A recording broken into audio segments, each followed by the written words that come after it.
فتبينوا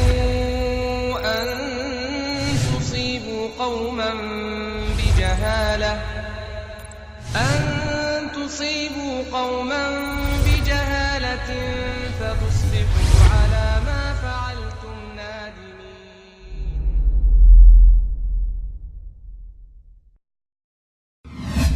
Seharusnya bagi orang muslim adalah mengikuti Rasulullah SAW dan manhaj salafus soleh yang mengikuti petunjuk Nabi SAW. Mereka dinamakan Ahlus Sunnah wal Jamaah. Dari kalangan para sahabat dan orang yang mengikutinya, dan semua orang yang mengikuti jalan yang dibawa oleh Rasulullah SAW, maka dia termasuk bagiannya. Nabi SAW sesungguhnya beliau membawa tauhid dan menghilangkan kesyirikan, berdakwah untuk beribadah kepada Allah Subhanahu wa Ta'ala saja tanpa lainnya.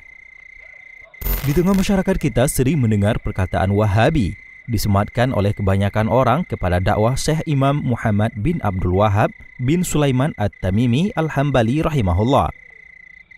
Orang-orang biasa menuduh Wahabi kepada setiap orang yang melanggar tradisi dan kepercayaan mereka, sekalipun kepercayaan mereka itu rusak, bertentangan dengan Al-Quranul Karim dan hadis-hadis sahih.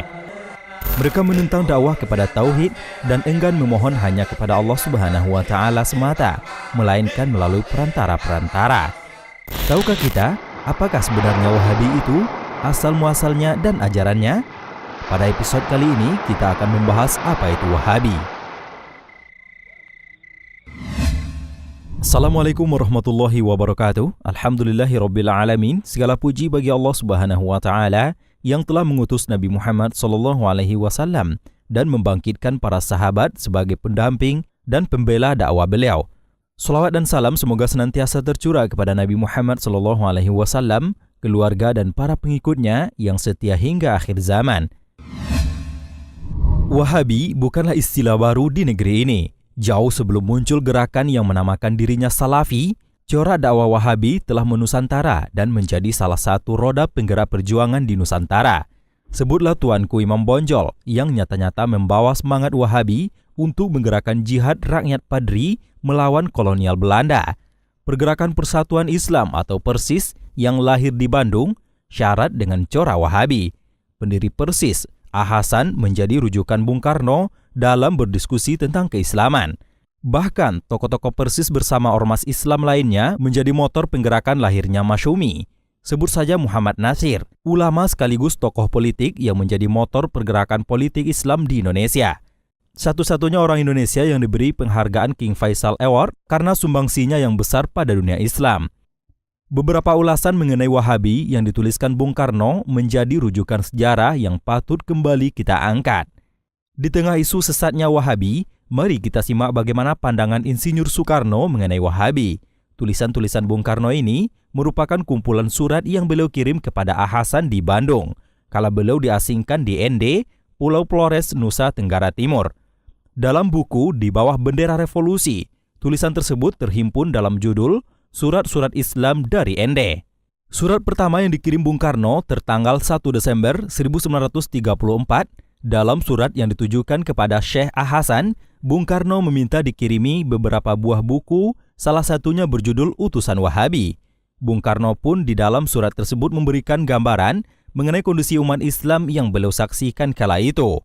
Walaupun Islam zaman sekarang menghadapi soal-soal yang beribu kali lebih besar dan lebih sulit daripada soal Said itu, maka toh menurut keyakinan saya, salah satu kecelakaan Islam zaman sekarang ini ialah pengeramatan manusia yang menghampiri kemusyrikan itu.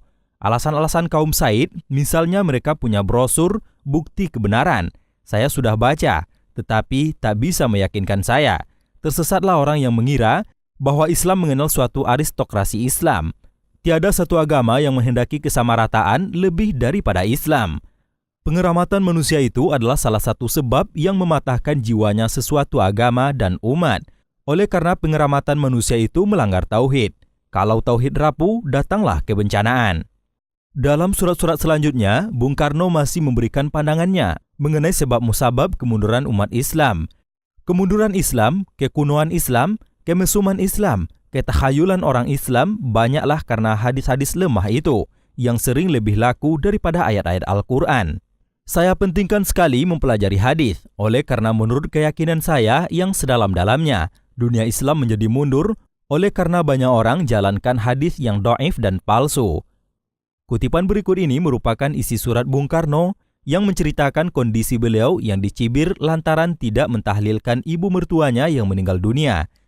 Biarlah mereka tak tahu menau bahwa saya dan saya punya istri, sedikitnya 5 kali satu hari, memohonkan ampun bagi ibu mertua itu kepada Allah Azza wa Jal. Bung Karno menjadi penterjemah buku biografi Raja Saud yang terbit dalam bahasa Inggris. Beliau menceritakan kekagumannya pada sosok Raja Wahabi itu yang disampaikan dalam kutipan surat ini.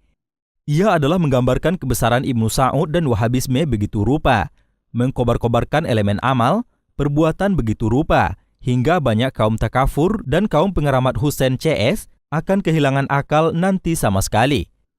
Di surat yang akhir, Bung Karno memberikan gambaran mengenai faham Wahabi itu seperti apa. Kita mengetahui jasa Wahabi yang terbesar.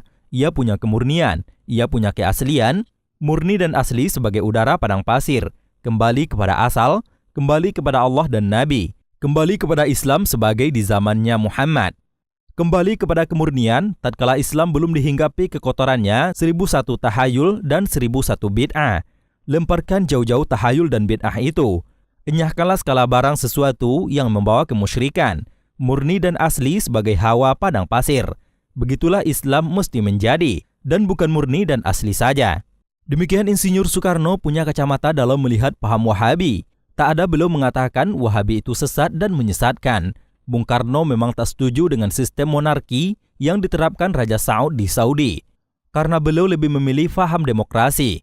Namun terkait konsep beragama yang dibawa oleh Wahabi, tak ada penentangan dari Bung Karno. Bahkan, apa yang selama ini menjadi buah fikir Bung Karno mengenai Islam dan sebab kemunduran umat Islam sejalan dengan apa yang menjadi dakwah Wahabi. Bung Karno tetaplah Bung Karno. Beliau bukan seorang Wahabi. Beliau memiliki kekaguman pada Kemal Atatürk. Gerakan politik beliau begitu terinspirasi oleh keberanian Karl Marx. Kehidupan pribadi beliau pun cukup kontroversial. Namun semangatnya untuk terus membaca membuat Bung Karno mampu bersikap secara objektif. Semoga semangat itu pun tertular kepada segenap bangsa Indonesia agar kita tak lantas mudah dibodohi oleh isu-isu negatif yang bertaburan di tengah masyarakat.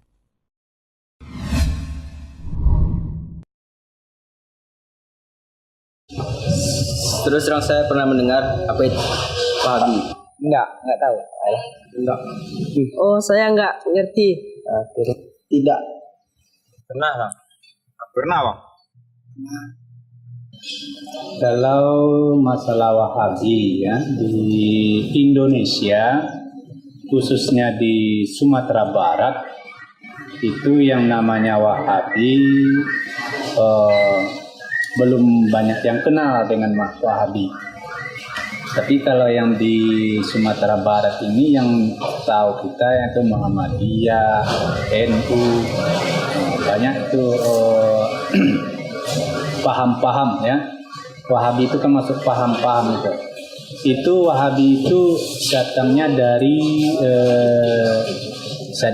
Iran, Pakistan, India. Nah, dari sana. Tapi kalau yang masuk Barat, yang nama Wahabi, Bapak tidak tahu apa itu yang dimaksud dengan Wahabi. Itu masuk juga kan ajaran-ajaran baru Wahabi. Itu yang setahu Bapak. Jadi kalau yang nama-nama keluar Wahabi itu Bapak dengar nama Wahabi, tapi yang Wahabi itu benar Bapak. Kata Wahabi diambil dari nama seorang ulama besar yang berjuang menegakkan tauhid di Jazirah Arab, Al-Imam Muhammad bin Abdul Wahab. Sedangkan secara bahasa, istilah Wahabi terdiri dari dua suku kata. Wahab artinya zat yang maha pemberi. Kata ini merupakan salah satu Asmaul Husna. Dan I yaitu huruf ya nisbah, yaitu huruf ya yang menandakan golongan. Gelar Wahabi sering digunakan oleh ahli bid'ah dan para tokoh kesyirikan untuk menyebut orang yang berusaha mendakwakan tauhid, membasmi kesyirikan, serta menegakkan sunnah dan mematikan bid'ah. Mereka mengatakan bahwa tindakan tersebut merupakan tema gerakan yang dipelopori oleh Muhammad bin Abdul Wahab. Di samping itu, mereka juga menambahi dengan berbagai tuduhan kepada Wahabi, di antaranya membenci Nabi SAW, memusuhi para wali, mengingkari karamah, dan melarang orang untuk berziarah kubur. Dari uraian tadi, dapat disimpulkan bahwa gelar Wahabi berasal dari orang yang membenci dakwah Muhammad bin Abdul Wahab, dan bukan nama resmi yang ditetapkan oleh pengikut Muhammad bin Abdul Wahab sendiri. Ini menunjukkan bahwa asal gerakan ini tidak memiliki nama, karena gerakan yang dipelopori oleh Muhammad bin Abdul Wahab ini pada hakikatnya hanyalah bertujuan mengajak masyarakat untuk kembali kepada Islam yang murni, berdasarkan Al-Quran dan As-Sunnah. Tujuan utama rival dakwah Muhammad bin Abdul Wahab menggunakan gelar ini adalah untuk menakut-nakuti agar masyarakat tidak terpengaruh dengan ajakan dakwah tauhid dan sunnah. Dengan diberi gelar yang menakutkan dan terkesan aneh, orang akan semakin waspada dan berhati-hati. Dengan gelar ini pula, para tokoh kebid'ahan bisa semakin mudah memojokkan para da'i yang mengajak umat kepada tauhid dan sunnah. Satu hal yang perlu kita pertanyakan adalah, benarkah gelar dan tuduhan yang diberikan oleh lawan dakwah Muhammad bin Abdul Wahab? Karena itu, penting bagi kita untuk memahami sejarah perjalanan dakwah beliau, untuk mengetahui kesalahan dan kedustaan pernyataan tadi secara lebih detail. Siapa Syekh Muhammad Abdul Wahab yang sering dituduh orang sebagai Wahabi? Beliau bernama adalah Muhammad. Bapaknya bernama Abdul Wahab. Kakeknya bernama Sulaiman. Kakek di atasnya adalah Ali. Dia dari kabilah At-Tamimi. Beliau ini lahir pada tahun 1115 Hijriah. Di sebuah negeri atau kota kecil pada saat itu dinamakan dengan Al-Uyainah, berada di lokasi An-Najd di Jazirah Arab. Beliau lahir di dalam lingkungan atau rumah ilmu dan rumah fadal dan kemuliaan. Artinya, dia berada dalam lingkungan ahlul ilmi dan dalam lingkungan yang terhormat. Beliau telah menghafal Al-Quran sebelum beliau sampai baligh, yakni berumur 10 tahun beliau sudah hafal Al-Quran.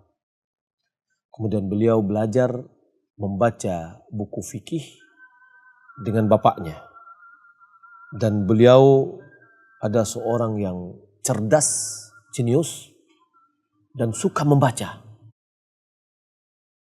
Beliau melaksanakan perjalanan ilmunya, yaitu menuntut ilmu. Beliau pergi ke Mekah, pergi ke Madinah, pergi ke Basrah. Tidak hanya sekali, tapi berulang-ulang. Untuk apa? Untuk menuntut ilmu. Ketika beliau mulai berdakwah, beliau berjumpa dengan seorang amir, penguasa daerah, yang bernama Muhammad bin Saud. Di mana Amir Muhammad bin Saud ini berada di daerah yang namanya Dir'iyah. Dengan pertemuan mereka, Muhammad bin Saud tertarik dengan dakwahnya Muhammad Abdul Wahab. Karena sebenarnya dakwah Muhammad bin Wahab ini adalah dakwah fitrah. Maka terjadilah semacam bai'ah, kesepakatan antara mereka berdua untuk sama-sama menyebarkan tauhid, untuk sama-sama menegakkan hukum Allah di permukaan bumi. Maka terjalinlah hubungan yang erat antara Muhammad bin Abdul Wahab dengan Muhammad bin Saud. Beliau menyibukkan diri beliau dalam berdakwah kepada Allah Subhanahu wa taala. Dan beliau di dalam dakwah menghadapi beberapa tantangan, halangan dan rintangan. Sampai-sampai beliau sempat diusir dari negeri Basrah, ya, setelah beliau mengingkari fenomena yang ada pada saat itu di lingkungannya. Yaitu beliau mengingkari perbuatan-perbuatan bid'ah yang tidak pernah dicontohkan oleh Nabi SAW. Dan beliau mengingkari kesesatan-kesesatan yang ada. Beliau juga terusir disebabkan karena beliau mengingkari sikap para ulama yang diam terhadap hal itu. Sehingga beliau keluar dari Basra dengan berjalan kaki menuju kepada Zubair, sebuah negeri. Beliau menulis buku-buku yang banyak manfaatnya. Di antara karang beliau bernama Kitab Tauhid. Buku Kitab Tauhid ini Masya Allah, buku yang sangat bermanfaat, yang saya melihat bahwasanya buku itu adalah semacam solusi untuk problem masyarakat. Beliau juga memiliki buku yang lain namanya Qawaid al-Arba'ah, 4 kaidah. Yang buku ini juga agung, kecil tapi manfaatnya sangat besar. Nah, siapa yang ingin mengetahui bagaimana pola pikirnya Syekh Muhammadul Wahhab ini, kembalilah kepada kitabnya. Pada suatu hari ada seorang membawa buku ini tapi kulitnya dibuka. Diberikan kepada gurunya yang selalu mencerca, mencela, mengkafirkan Muhammad Abdul Wahhab. Maksudnya adalah aliran sesat dan seterusnya, berbahaya dan seterusnya. Pada satu hari, sang murid membawa buku itu dan mengatakan, Syekh, ini ada sebuah buku, tolong diperhatikan. Bagaimana buku ini, bagus atau tidak? Ketika Syekh melihat buku Kitab Tauhid ini, dia lihat, Masya Allah, ini buku yang bagus. Ini buku yang di dalamnya hanya Al-Quran dan Sunnah, Al-Quran dan Sunnah. Ini buku yang bagus yang kita cari-cari. Yang seperti ini buku yang paling bagus. Lalu, muridnya mengatakan, tahukah Anda siapa yang mengarangnya? Itu adalah orang yang Syekh cela, cerca, kafirkan setiap hari dan pagi dan sore. Akhirnya karena Syekh ini adalah memang mencari hak, kebenaran. Bukan menebarkan kebencian, hasut, dengki dan yang lain. Karena dia mencari kebenaran. Setelah itu dia mengatakan, kalau begitu ini buku yang kita ajarkan. Sehingga Syekh itu menjadi orang yang pembela Syekh Muhammad Abdul Wahhab. Syekh Muhammad Abdul Wahhab meninggal dunia pada tahun 1206 Hijriah. Ya. Setelah memberikan ilmunya dan mengajarkan. Dan setelah berjuang untuk mengembalikan masyarakat kepada Al-Quran dan Sunnah.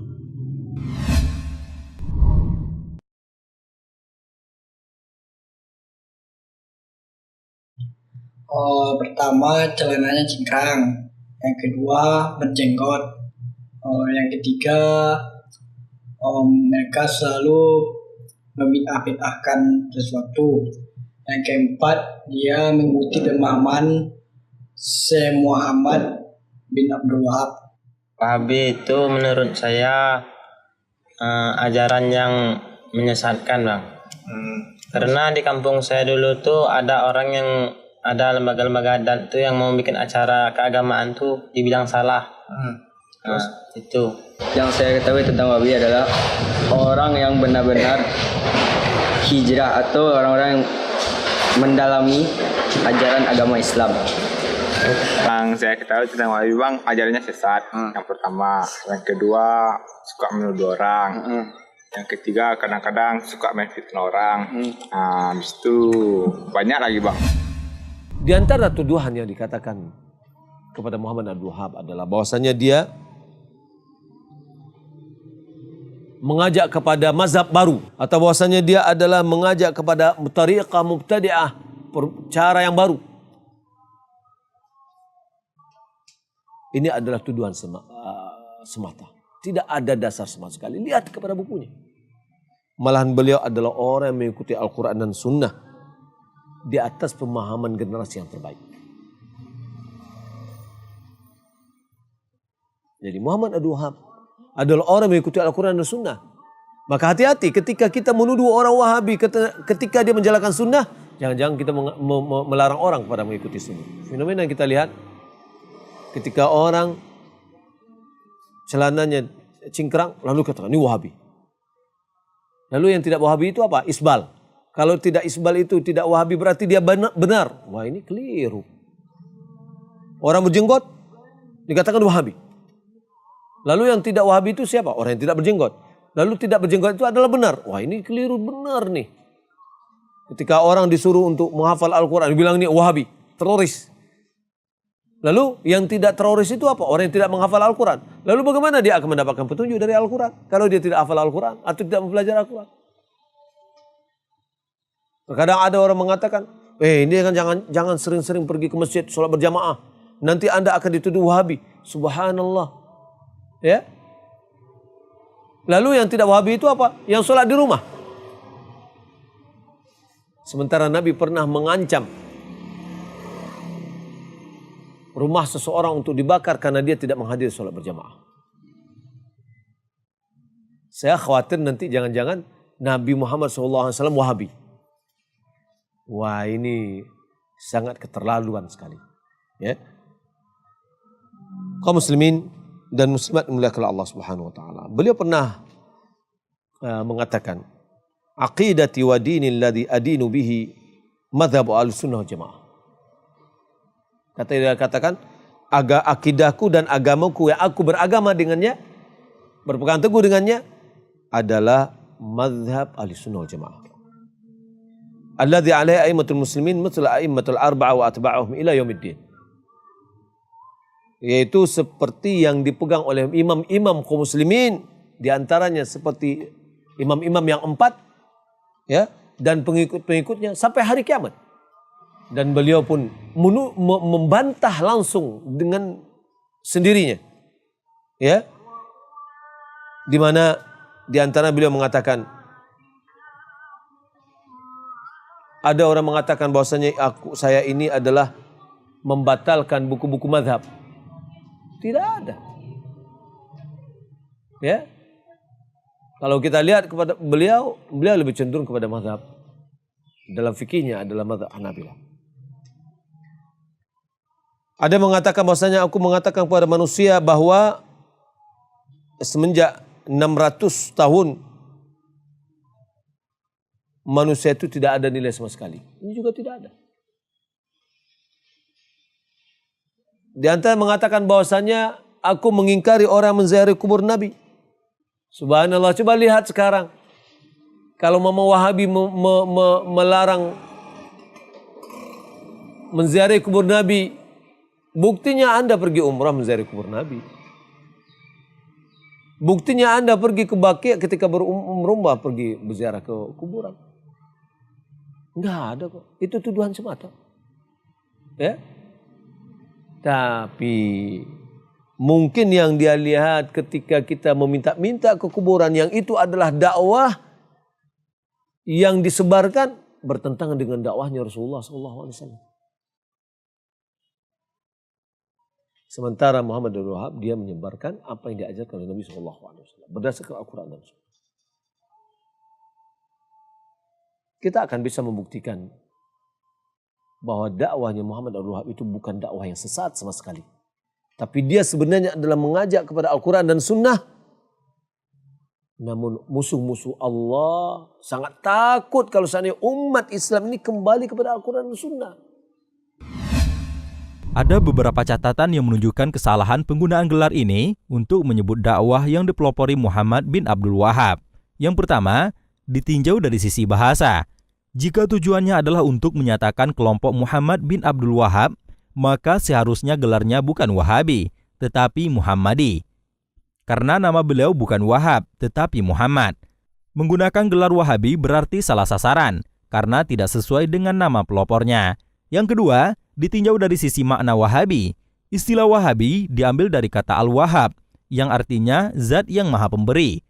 Kata Al-Wahhab merupakan salah satu nama Allah atau Asmaul Husna, sedangkan tambahan huruf I pada akhir kata ini memberikan makna tambahan yaitu golongan. Sehingga istilah Wahabi secara bahasa artinya golongan Al-Wahhab atau golongan Allah Subhanahu wa taala. Jika orang sufi menisbahkan dirinya kepada jemaah yang memakai pakaian suf atau wol, maka Wahabi dinisbahkan kepada Al-Wahhab, yaitu Allah yang telah memberikan anugerah tauhid dan memberikan kemenangan dengan tauhid. Yang ketiga, ditinjau dari tujuan.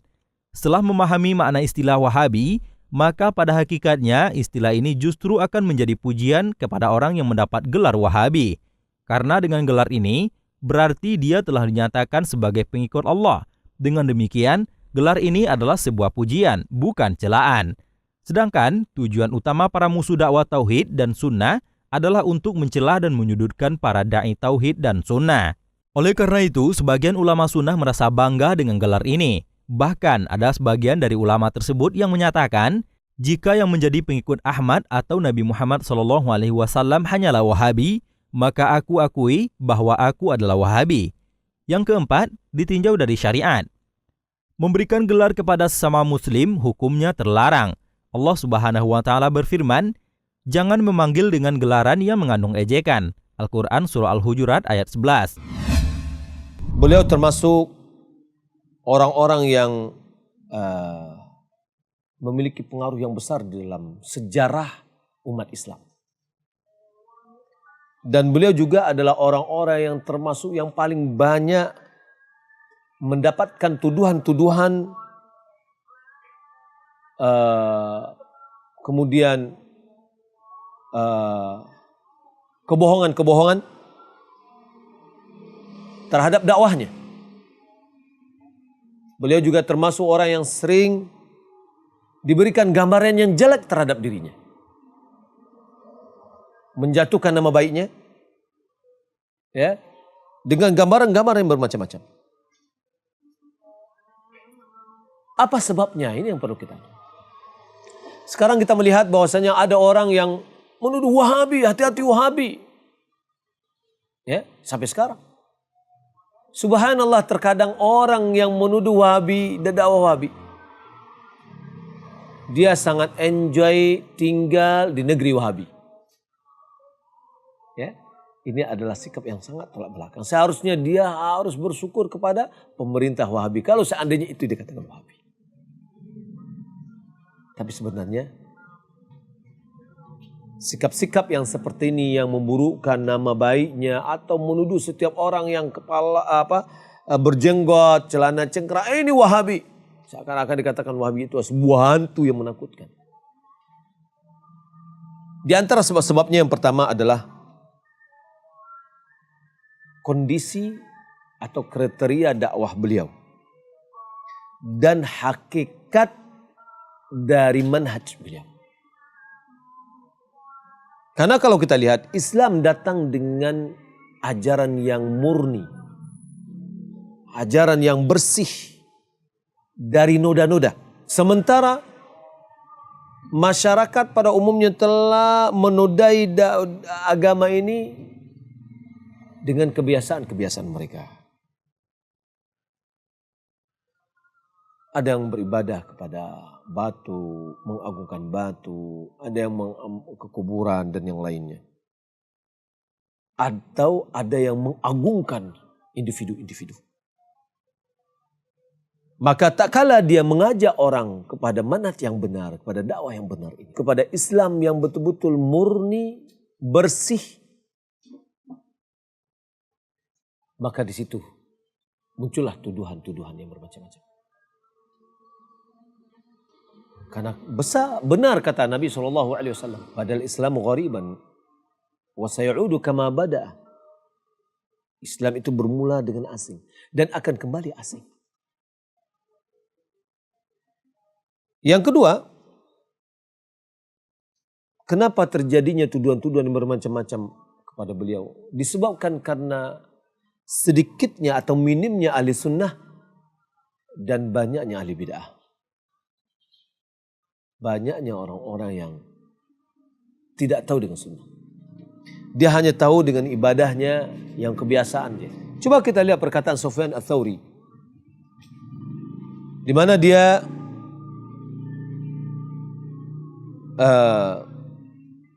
mengatakan, "Idza sami'ta bi rajul min ahli sunnati bil syarq wa anta bil gharb faqrihu salam fa inna ahli sunnati qalil."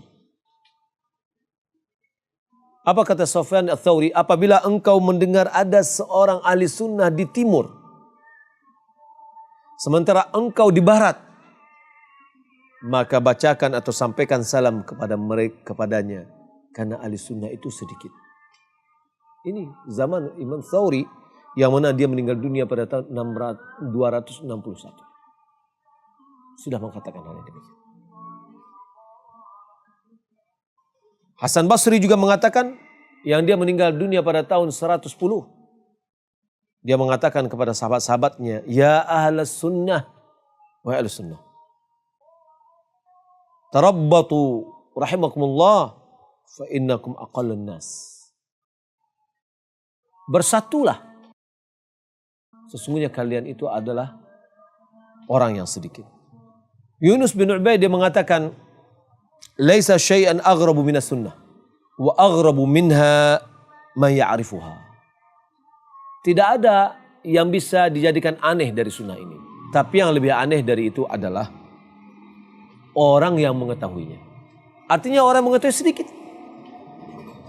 Nah, ketika ahli sunnah sedikit, ahli bid'ah banyak, maka orang yang mengajak kepada sunnah itu selalu tertuduh sesatlah, aliran barulah, dan yang lain. Maka paling mudah untuk melengketkan sebuah nama untuk menjadikan orang lari adalah Wahabi. Kemudian di antara yang bisa menyebarkan, ya, kenapa banyak tuduhan-tuduhan yang bermacam-macam, ya, karena musim haji, di mana pada musim haji bertemulah orang-orang di seluruh pelosok dunia, di mana orang-orang tadi ada orang-orang tertentu menyebarkan kebohongan atas nama Muhammad bin Abdul Wahab, akhirnya dengan mudah tersebar kemana-mana. Ini adalah bagian dari penyebab kenapa beliau dituduh-tuduh. Ya. Kemudian penyebab yang lain adalah adanya muncul simbol-simbol tertentu yang mereka manfaatkan untuk menyebarkan kesesatan. Di antaranya seperti Mufti Syafi'i di Mekah, yaitu Ahmad Zini Dahlan. Sebagaimana juga diikutsertai oleh Sulaiman bin Abdul Wahab, saudara Syekh Muhammad bin Wahab secara umum. Nah, tapi perlu kita ketahui, ketika Sulaiman saudaranya mengingkari apa yang dilakukan oleh Muhammad Abdul Wahab, apakah kita katakan Muhammad Abdul Wahab adalah salah dan Sulaiman adalah benar? Apakah orang yang mengingkari dianggap benar, yang orang diingkari dianggap salah? Atau kita harus cross check apa kesalahan yang dilakukan? Ya, kalau setiap yang mengingkari dianggap benar dan yang diingkar menganggap salah, waduh, menjadi parah jadinya. Tidakkah paman Rasulullah SAW, Abu Lahab, mengingkari Rasulullah SAW? Dia mengatakan, tabban laka ya Muhammad, alihadza jama'atana. Lalu kita mengatakan Abu Lahab adalah benar, Muhammad SAW adalah salah. Waduh, ini salah, sangat salah logikanya. Maka seharusnya kita sebagai orang yang ilmiah, kita lihat apa nih kesalahannya Muhammad Abdul Wahab sehingga diingkari oleh saudaranya. Atau boleh jadi saudaranya yang salah. Nah, maka ini perlu kita lihat. Jangan kita hanya mendengar kemudian kita taklid buta. Bukankah Nabi Allah Subhanahu wa taala mengatakan wala taqfu ma laysa laka bihi ilm. Jangan kamu ikuti apa yang tidak ada ilmu bagimu dalamnya. Innas sam'a wal basara fuad kul ulaika kana muslim. Sesungguhnya pendengaran, penglihatan dan hati akan diminta pertanggungjawabannya. Jangan Anda setiap mengatakan sesat, Wahabi sesat, lalu kita katakan Wahabi sesat. Subhanallah. Anda akan diminta pertanggungjawabannya, ya. Siapakah pencetus pertama istilah Wahabi? Suatu hal yang jelas bahwa Inggris merupakan negara barat pertama yang cukup tertarik untuk menggelari dakwah tauhid ini dengan gelar Wahabisme. Alasannya karena dakwah ini telah mencapai wilayah koloni Inggris yang paling berharga, yaitu India. Banyak ulama di India yang memeluk dan menyokong dakwah Imam Muhammad bin Abdul Wahab. Inggris juga menyaksikan tumbuh subur dan berkembangnya dakwah ini, yang para pengikutnya telah mempengaruhi sekelompok ulama ternama di penjuru dunia Islam. Selama masa itu, Inggris juga mengasuh sekte Qadiani dalam rangka mengganti arus utama ideologi Islam. Mereka berhasrat untuk memperluas wilayah kekuasaan mereka di India dengan mengandalkan sebuah sekte ciptaan mereka sendiri, yaitu Qadiani, yaitu sekte yang diciptakan, diasuh, dan dilindungi oleh Inggris. Sekte ini tidak menyeru jihad untuk mengusir pasukan kolonial Inggris yang berdiam di India. Oleh karena itulah, ketika dakwah Imam Muhammad bin Abdul Wahab mulai menyebar di India, dan dengannya datanglah slogan, jihad melawan penjajah asing. Inggris menjadi semakin resah. Mereka pun menggelari dakwah ini dan para pengikutnya sebagai Wahabi. Dalam rangka mengecilkan hati kaum muslimin di India yang ingin turut bergabung dengannya, dengan harapan perlawanan terhadap penjajah Inggris tidak akan menguat kembali. Banyak ulama yang mendukung dakwah ini ditindas, bahkan beberapa ulama dibunuh dan yang lainnya dipenjara. Wilson Hunter dalam bukunya yang berjudul The Indian Musalman mencatat bahwa selama pemberontakan orang India pada tahun 1867, Inggris paling menakuti kebangkitan Muslim Wahabi yang telah bangkit menentang Inggris. Hunter menyatakan di dalam bukunya, tidak ada ketakutan bagi Inggris di India melainkan terhadap kaum Wahabi, karena mereka lah yang menyebabkan kerusuhan dalam rangka menentang Inggris dan mengagitasi atau membangkit semangat umat atas nama jihad untuk memusnahkan penindasan akibat ketidaktundukan kepada Inggris dan kekuasaan mereka.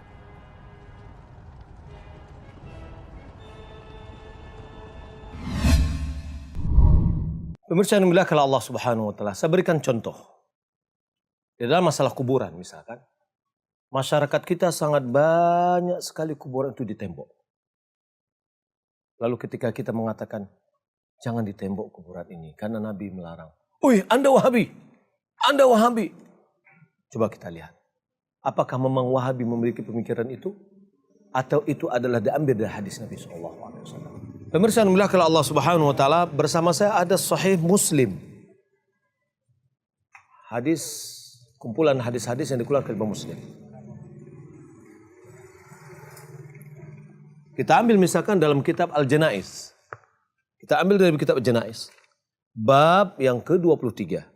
An-nahyu anit tajsisil qabri wal bina'i alaihi. Larangan dari menembok kuburan dan membangun di atasnya. Ini adalah dalam Sahih Muslim. Ya, Sahih Muslim. Anda tahu kapan Sahih Muslim meninggal dunia? Imam Muslim meninggal dunia pada tahun 261. 261 Hijriah. Syekh Muhammad Abdul Wahab kapan lahir? 1115. Coba kita lihat. Imam Muslim mencantumkan hadisnya dengan sanadnya sampai kepada Jabir bin Abdullah. Qal, naha Rasulullah sallallahu alaihi wasallam an yujassas al-qabru wa yuq'adu alaihi an yuq'ada alaihi wa yubna alaihi. Jabir bin Abdullah dia mengatakan Rasulullah melarang kubur itu ditembok. Melarang duduk di atas kuburan. Dilarang membangun di atas kuburan. Membangun, meninggikan. Ada orang bikin kuburan, ditembok tinggi, kemudian dikasih kelambu dan yang lainnya. Ya. Kemudian Jabir bin Abdullah mengatakan, qala naha an taqsisul qubur. Yani taqsisul qubur maknanya adalah tajsis, yakni menemboknya. Ya, ini perkataan Nabi SAW dengan sanadnya kepada Jabir bin Abdullah dari Imam Muslim rahimahullah ta'ala. Mari kita lihat lagi bagaimana perkataan Imam Syafi'i. Ini kitab Al-Um. Adalah sumber kitab orang-orang bermadzhab Syafi'i. Di dalam bab ma yakunu ba'da dafn. Apa yang terjadi setelah kuburan, setelah dikuburkan, setelah ditanam mayat. Apa katanya? Wahibbu alla yuzadu fil qabri turabun min ghairihi. Aku menyukai agar jangan ditambah di atas kubur tanah selain dari tanah kuburan itu. Jadi tidak boleh mendatangkan tanah dari yang lain. Kemudian perkataan beliau, ya, wa inna ma uhibbu an yukhassas ala an yushakhas ala wajhil ard shibran aw nahwihi. Hanya saja aku ingin menyukai ditinggikan setinggi jengkal dari atas permukaan tanah. Kalau kuburan itu. Ya. Wa uhibbu alla yubna wa la yujassas fa inna dzalika yashbuhu zina wal khayala. Dia katakan, aku mencintai agar jangan dibangun dan jangan ditembok. Karena hal itu mirip dengan menghiasi dan khuyala, kesombongan. Walaysal mautu mawdi' wahid minhuma. Kematian itu bukan tempat dari salah satu di antaranya, menghiasi atau kesombongan. Nah, ini adalah dia berkatakan, walam ara kubur muhajirin wa ansar mujassasah. Saya tidak melihat kuburan para muhajirin dan ansar yang ditembok. Itu perkataan siapa? Perkataan Imam Syafi'i. Kalau seandainya kita mengatakan bahwa itu adalah perkataan Wahabi, melarang menembok kuburan itu adalah perkataan Wahabi, jangan-jangan kita menuduh Imam Syafi'i Wahabi. Kita menuduh Imam Muslim Wahabi. Imam Syafi'i meninggal dunia pada tahun 204. Imam Muslim meninggal dunia pada tahun 261 Hijriah. Imam Muhammad bin Abdul Wahab baru lahir pada tahun 1115 Hijriah. Maka oleh karena itu, kalau seandainya tuduhan Wahabi sedikit Wahabi disebarkan, khawatir muncul satu generasi mereka benci dengan Al-Quran, mereka benci dengan Sunnah, atau jangan-jangan mereka mengatakan ini Al-Qurannya Wahabi, ini adalah hadisnya Wahabi. Jangan-jangan nanti muncul ide bahwa Nabi Muhammad SAW adalah Wahabi. Kan sangat aneh. Ya, maka bahaya sekali ketika kita hanya ngikut-ngikut tanpa melihat apa itu Wahabi. Ternyata Syekh Muhammad Abdul Wahab adalah orang yang betul-betul dikatakan mujaddid, mengembalikan kembali, yakni mengangkat batang terandam, yakni mengajak orang kembali kepada Al-Quran dan Sunnah ketika sebagian orang sudah mulai meninggalkan Al-Quran dan Sunnah dan dia berpijak di atas kebiasaan-kebiasaan yang ada pada masyarakat. Maka kaum muslimin dan muslimat yang dimuliakan Allah Subhanahu wa taala, kalau seandainya dakwah Muhammad Abdul Wahab itu adalah kembali kepada Al-Quran dan Sunnah, maka tentu tidak ada alasan bagi kita untuk menolak, menuduh, ya sebagaimana dahulu, yakni Bung Karno memberikan apresiasi yang tinggi terhadap apa yang telah ditanamkan, yang dia baca dari ajaran-ajaran yang ditanamkan dalam berdakwah oleh Syekh Muhammad bin Abdul Wahab. Mudah-mudahan apa yang kita sampaikan ini bermanfaat. Wallahu ta'ala a'lam. Sallallahu alaihi wa alihi wasallam. Para ulama dari berbagai negeri Islam pun membantah tuduhan-tuduhan bohong tersebut setelah mereka melihat secara nyata dakwah yang beliau tegakkan, seperti dari daerah Yaman, Imam Asy-Syaukani, dan Imam As-San'ani, dari negeri India, Syekh Mas'ud An-Nadawi, dari Irak, Syekh Muhammad Syukri Al-Alusi. Syekh Muhammad Syukri Al-Alusi berkata, setelah beliau menyebutkan berbagai tuduhan bohong yang disebabkan oleh musuh-musuh terhadap dakwah tauhid dan pengikutnya, seluruh tuduhan tersebut adalah kebohongan, fitnah, dan dusta semata dari musuh-musuh mereka, dari golongan pelaku bid'ah dan kesesatan. Bahkan, kenyataannya, seluruh perkataan dan perbuatan serta buku-buku mereka menyanggah tuduhan itu semua. Begitu pula Syekh Mas'ud An-Nadawi dari India, ia berkata, sesungguhnya kebohongan yang amat nyata yang dituduhkan terhadap dakwah Syekh Muhammad bin Abdul Wahab adalah penamaannya dengan Wahabi. Akan tetapi, orang-orang yang rakus berusaha mempolitisir nama tersebut sebagai agama di luar Islam. Lalu Inggris dan Turki serta Mesir bersatu untuk menjadikannya sebagai lambang yang menakutkan, yang mana setiap muncul kebangkitan Islam di berbagai negeri, lalu orang-orang Eropa melihat akan membahayakan mereka. Mereka lalu menghubungkannya dengan Wahabi, sekalipun keduanya saling bertentangan. Begitu pula Raja Abdul Aziz dalam sebuah pidato yang beliau sampaikan di kota Mekah di hadapan jamaah haji tanggal 11 Mei 1929 Masehi dengan judul "Inilah Akidah Kami". Mereka menamakan kami sebagai orang-orang Wahabi. Mereka menamakan mazhab kami Wahabi dengan anggapan sebagai mazhab khusus. Ini adalah kesalahan yang amat keji. Muncul dari isu-isu bohong yang disebarkan oleh orang-orang yang mempunyai tujuan tertentu. Dan kami bukanlah pengikut mazhab dan akidah baru. Muhammad bin Abdul Wahab tidak membawa sesuatu yang baru. Akidah kami adalah akidah salafus soleh, yaitu yang terdapat dalam kitab Allah dan sunnah Rasulnya, serta apa yang menjadi pegangan salafus soleh. Kami memuliakan imam-imam yang 4. Kami tidak membeda-bedakan antara Imam Malik, Imam Syafi'i, Imam Ahmad, dan Imam Abu Hanifah. Seluruh mereka adalah orang-orang yang dihormati dalam pandangan kami, sekalipun kami dalam masalah fikih berpegang dengan mazhab Hambali.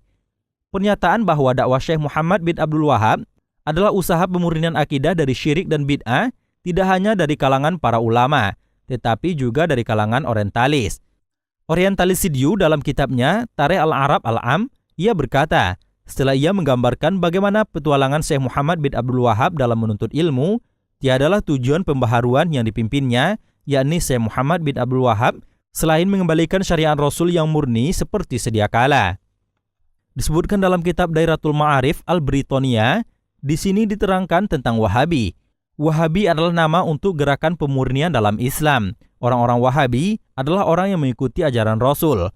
Mereka meninggalkan segala hal yang selainnya. Orang-orang yang memusuhi Wahabi, mereka adalah musuh-musuh Islam.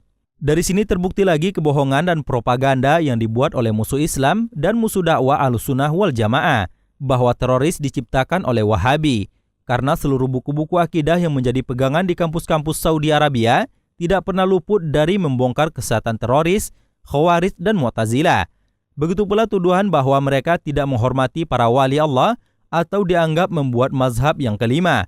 Pada kenyataannya, semua buku-buku yang dipelajari dalam seluruh jenjang pendidikan adalah buku-buku para wali Allah dari berbagai mazhab.